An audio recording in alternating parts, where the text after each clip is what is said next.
Okay, we'll call to order the committee of whole meeting at 5:41. Thanks for bearing with us with some technical difficulties.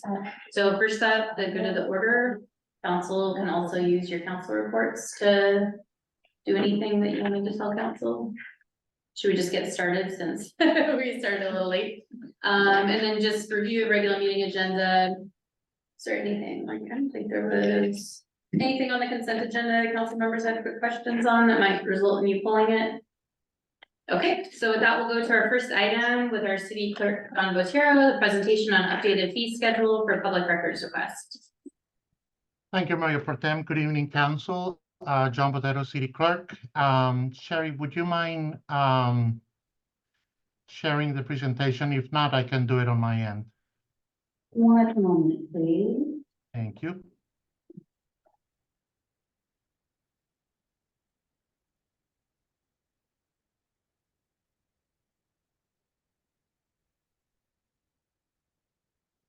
And then Sarah, that one, Sarah, that one, you have to bring it back down.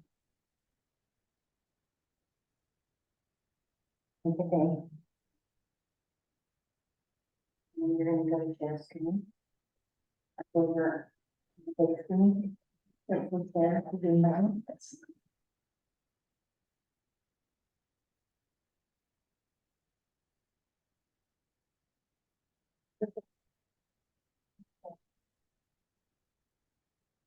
The presentation mode.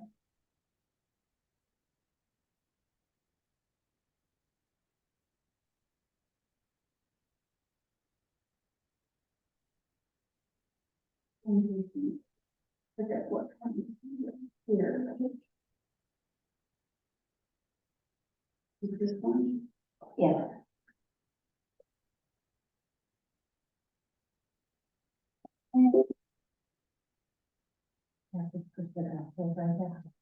Don, do you see the presentation? I'm sorry, say again, please. Do you see the presentation? I can see the slide deck, but not the actual presentation itself. But if council can see it, I can just follow along. I have a PDF copy of it. Hold on, Sorry. Oh, it's still hard. your screen share is on. I know. Yeah, like more holding your own I screen know, somewhere. it's hard. That, and just put it up over there. If you're in. Where, just put it over there, put there, where? I don't, it doesn't matter. Just do something. No, is it still sharing, John? No. That's awesome. Yeah.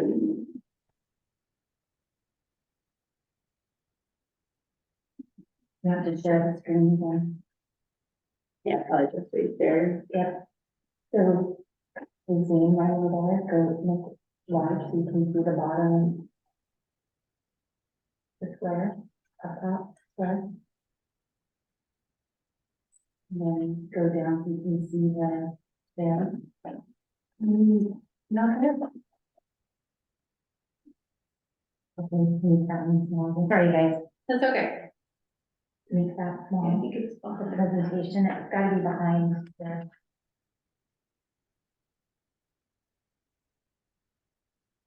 Right there.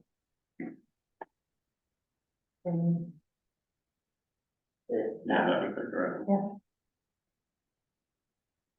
Where is the story? it's on the screen over here, so as long as we can't get it off of the screen, so. John, why don't Yes. you go ahead and share it? Let's go. I'm sorry.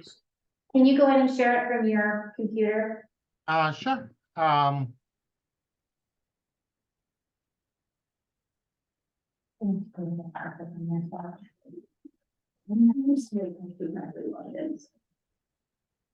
Okay. Can everyone see that? Yes. Okay. So we're going to talk about a really fun subject, which is not just the fee schedule, but the fee schedule for public records requests. This The last time it was changed was in 2022. And there was a resolution that clarified the fee schedule for public records request. There was also a separate resolution in which council directed the city clerk to spend a certain amount of time per week on public records request. And that amount of time is 6 hours, but that's separate from the actual fee schedule. Now, for 2023, that fee schedule was not updated. When I started working for the city back in January of this year, I was told that because there was an issue with the fee schedule, that a decision had been made not to charge for any public records request until the fee schedule was updated. So for reference, this year alone, at least until last week, I'm not sure if there have been any new ones, but for this week, for this year alone, there have been 72 public records requests, and for the previous year, there were a total of 39. So there has been a significant increase on the amount of requests. Now, what requests do we receive? They're mainly transactional. It could be copies of blueprints, asking for PDF versions of blueprints, or someone is trying to close on a house and the title agency companies want to make sure that the property is in compliance, so they want to see that if they have any open permits, code violations, anything of the sort. Now, there has been, since July, we have received requests for public records related to the art display in the public right-of-way in the corner of Valley and Main, particularly those related to email communications from any city staff or official related to specific keywords. And so those take a massive amount of time because we get, we get a parameter of these are the keywords that we want. Great. We ask our IT consultant to run that search for us, but when they run the search, there's no real specific context. So if we get an email that says, celebrate Flag Day, we have a sale for all flags for Flag Day. If one of the keywords that the requesters were looking for was flag, then that email will show up. And that's when we have to start differentiating on whether it's a responsive record or it's not. So all of that is to say that because of this increase in those type of public records requests, more time and resources have been dedicated to public records requests. And I believe I mentioned before that in a previous resolution, the amount of time that the city clerk can spend on records requests was 6 hours per week. Now, I should note that the police department handles their own requests. They have their own special form. They receive them separately from those that we receive at City Hall. They process and respond to those public records requests on their own. So what we are doing right now is that, as council might remember, there was a change in allocation of funds from buying email archiving software to buying a public records request portal software or upgrade through company called Next Request. So that that work is in progress right now, but in order for the tool to work properly, we want to make sure that not just the fee schedule is fixed, but that we also take a look at our public records request policy and make comprehensive changes so that the changes in the policy can function properly or can meet the business requirements of the public records request portal. It mostly really remains the same. Copying, scanning, transmission, uploading of responsive records. Everything has been updated to reflect what other municipalities around us charge. And I believe those, if memory serves me right, those actually remained unchanged because there might have been one update, but the changes were very minimal because all the municipalities around us actually charge the same amounts as we do. Now, the cost of storage media was set to a fixed price. So right now, going back to that example of the emails, if we have a bunch of responsive records, we might need to put them in 1 or 2 flash drives. And we are using the smaller flash drives. So rather than using a smaller flash drive, it would be probably better to use a bigger one and set a fee, a fixed cost for that flash drive, just to avoid confusion, and just to make it clear on the public records request. So in the presentation, you will have a copy of the proposed fee schedule. And there is also another part, just based on my previous example about the emails. There is a portion in there where, for example, if somebody were to ask for those emails once the fee schedule for public records request was adopted, then if we get charged for the time that our IT consultants spent in gathering all the data for us, then we would pass that cost along to the requester. So what's next is that our idea is that I hope, fingers crossed, that with the public records request portal, we won't have the need to mail anything out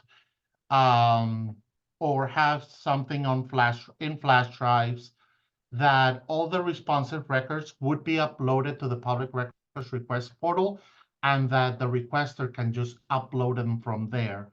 And say they lose it in 3 months, they can just go back to the portal, look at their original request, and download that data again, rather than perhaps having to call City Hall or email and say, hey, I lost the flash drive or I lost the copies. Would you mind please sending them over again? Of course, we will give the option of, if they don't want to download them from the website, we'd be more than happy to send them to them by post. That's not a problem. But with the new public records request portal, the idea is to make it a lot easier for them as well as for us. So hopefully that will solve that problem. And as I mentioned, we're working on updating our public records request policies. That will be before you at some point in the future. And I won't say plagiarizing. That's too big of a word. I will say heavily borrowing from other municipalities on what works best for them with public records request policies to try to get those parts of the policy onto our policy, and also seeing how the public records request portal works and how it categorizes the request, and putting that as part of the policy so that the policy fulfills some of the business requirements of the public records request portal. So not a lot of changes. The main change I would say is the charging a fixed cost for the public for the flash drive, and we're making it more clear that cost associated with us having to contract out third parties for to facilitate access or to gather data for us, we will pass that cost along to the requester without any added cost to it for whatever reason. If someone charges the city $100, we charge them that $100. Are there any questions, concerns, doubts, complaints, anything at all? Council? Councilmember Naplan and then Supple. Yeah, first, I wouldn't mind having, you said you've been referring to other policies from neighboring cities. If you just wouldn't mind, providing those, that would be super helpful to just see that. That sounds like you already have them. And then my question refers to the passing on the cost to, the actual cost of acquiring the public records if you're using an outside vendor. And I want to just read one sentence out of your presentation, and the example it gives is right here. It says, for example, if a requester asks for copies of emails, we would need to contact our IT consultant to help us locate and secure those copies from our email server. Under this proposed fee schedule, we would pass the cost along to the requester. Now, I consider responding to public records requests as a basic service of the city, and that we should not charge for something that is just finding an email. I mean, that's a very basic request and a common public records request, and it feels like we're putting on an obstacle to requesting copies of emails in a way that is unreasonable and would put up a pretty significant barrier to accessing public records for a community member. The purpose of the public records request laws are transparency, and if we started charging something, especially when it says actual cost, very few people are going to request, because how much could the actual cost? There's an actual cost. What if it's $300 and they say, yeah, I want the record, and then they get it billed? And I feel super uncomfortable with that. And I also just wonder legally, where that would put it, because most public records requests are, a pretty low dollar amount typically, and this could just completely change public records requests. And I like I said, it's a basic duty of government to have transparency and provide public records upon request. And email is probably one of the most common requested public records. So I'm sorry, that was a super compounded question. It had a lot of questions in it. I will try my very best to answer as many as I can remember. The Public Records Act allows municipalities to charge for public records requests. We're not doing anything different than Monroe, Seattle, Kirkland, whatever else. We're not just creating the idea of starting to charge for public records requests. This is something that is done everywhere else. We're simply just trying to come to do it the same way that all the other municipalities do. As to emails, I agree. if emails, although emails, we don't get requests for copies of emails all the time. If we're talking about, someone wanting to, a copy of 1, 2, 10 emails, those are easily accessible. We don't need to go to our IT consultant to ask them to retrieve those for us. Those are easier to find.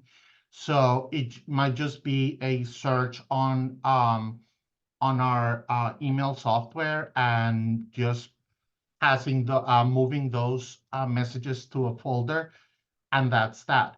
However, with specific records requests, we're talking about gigs of emails, and emails occupy very small spaces.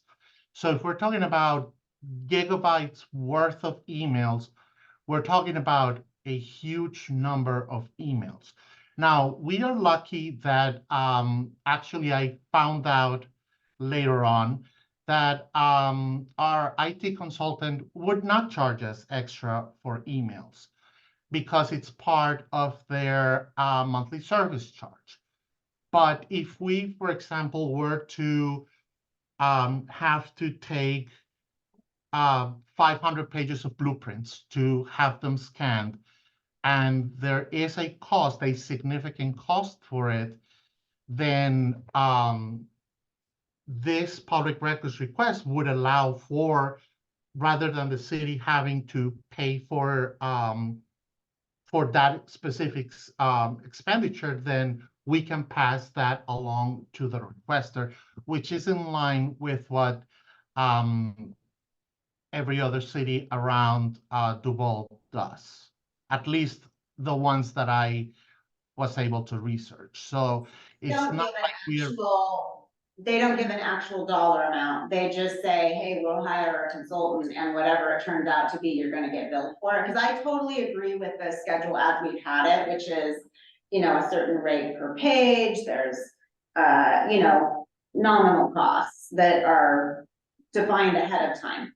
It's the new line that I don't think had been in here before, which was the use of outside vendors and the fact that your example of when you would use the IT consultant is when a requester asks for emails. And there's no threshold of any description of where it would be that you would start using an outside consultant. And so there could be suspicion from the community that if a city didn't want to provide a record, they would just say, hey, this is really hard. We're going to have to use our outside consultant. It could cost hundreds of dollars. We don't know.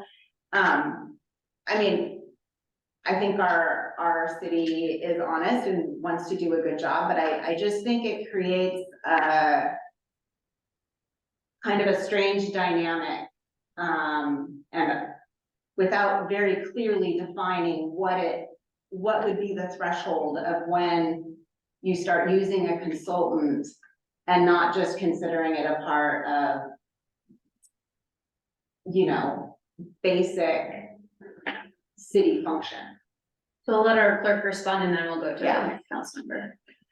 So I would say, as I mentioned before, we are working on updating the public records policy.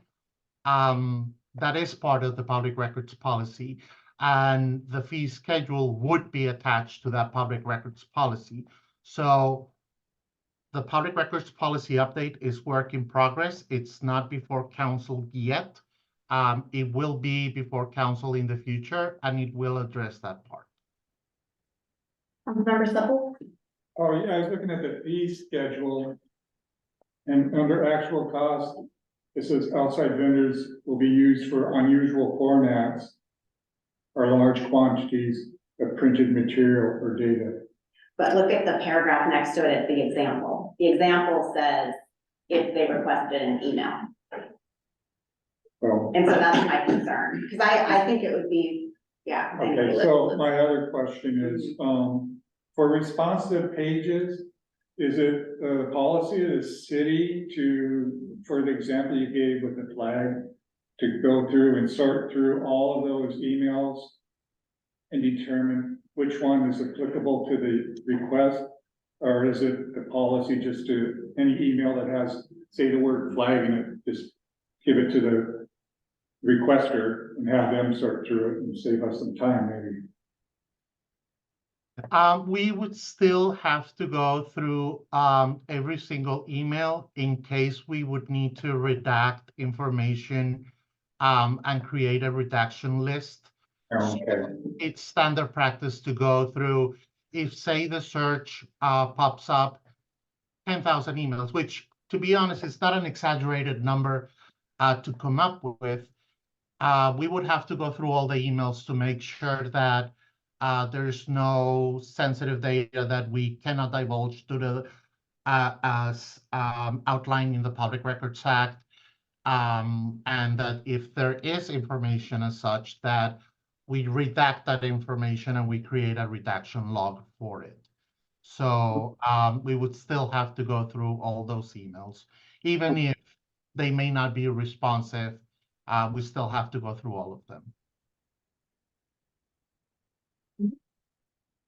All right, I'll go. I don't see your hand, so are you still good? Okay. John, I was wondering, so you said currently our IT consultant, they consider this a part of what they do in our monthly charge? Yes, they do. So that was after I created the presentation, so I didn't have a chance to come up with another example. But I was wondering if you were thinking about still keeping it in there like that, because at some point that could change, or do we have a sense of like the number of hours? Or, you know, there must be some limit to that though, if we started getting really absurd amounts of requests that they needed to help us with. Do we know what their threshold is with that currently? Where they would start saying, you know, this goes above and beyond what the monthly charge, so we need to reevaluate that. And that is one thing that I need to seek clarification from them. So I've been out of the office for a few days. But when I come back, my idea is to dig a little deeper into that so that I can have a more precise idea of what's the threshold. If I'm sending you requests every day for thousands of emails, is that all included in the service fee, or will there be a time where you as the IT consultant will say enough is enough, now we're starting to charge you? So that is something that I will have to seek clarification with them, just to make sure that if there's anything that, you know, if there's anything that if they clarify us, if they give us clarification for that, if it's something that it may impact the policy, that we create that as part of the policy as well, just to be on the safe side. Okay, Councilmember Schaefer, did you have anything, or are you still? No, I'm good, thanks. Other questions? Councilmember Nathan? Yeah, I don't know if the portal would have this, but I've seen for other cities, that there's a way for the public to see what public records requests have been made, and then if they are like, oh, I have the same question, then they would be able to access records that had already been requested, so they wouldn't have to duplicate a request. They'd be like, oh, my question's already been asked. I'm sorry, I didn't mean to interrupt you. Please go ahead. No, go ahead. Yes, we will have that feature. There will be a list of previous requests in which a potential requester can go through and see if their request has already been made. And if it has, then they can get that information as well. So we will have that option out there. Okay, great. Councilmember Schaefer? Yeah, comment, not a question. Yeah, I really like the idea of this schedule, John, and I like, you know, it may need some tweaking and some adjusting, but in general, I like the idea. I think as we go on into the future, we're gonna get more and more requests. There's a potential for individuals to abuse that if it's, you know, too easy or too cheap or whatever. And, you know, hopefully this policy will minimize that type of abuse, yet still continue to give our citizens that need the information, what they need. Anything else? All right, it sounds like about it for now, so thank you for putting all that together, and especially for looking at other cities around us and seeing what they've been doing. I think some of that consistency can help, the public in general know what to expect, so thank you. Oh, it's my pleasure. All right, so with that, we'll move on to our next item, which is update on government facilities plan with Director